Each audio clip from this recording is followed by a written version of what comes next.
Welcome to Pindar Poetry. We hope you learned something new. You'll start by checking Essentials.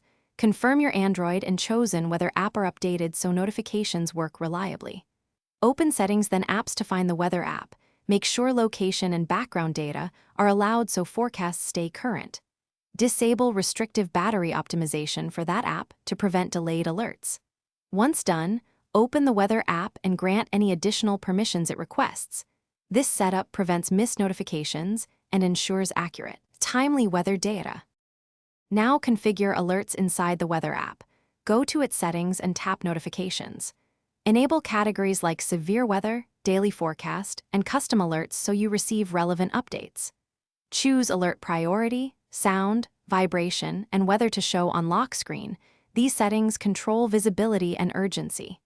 If the app supports locations, add your home and work addresses for location-specific warnings. Make sure push notifications are active and sync frequency is reasonable so you get timely pushes without draining battery.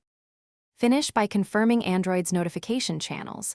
Long press the Weather app icon, tap Notifications, and ensure all relevant channels are enabled. Test alerts by using the app's test notification or force a manual weather refresh to prompt a push. If alerts don't appear, check Do Not Disturb, clear the app cache, or reinstall the app. Also confirm location accuracy. One key troubleshooting tip: if notifications are inconsistent, temporarily disable battery optimizations.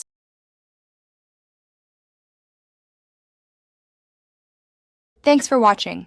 Consider subscribing if we helped you.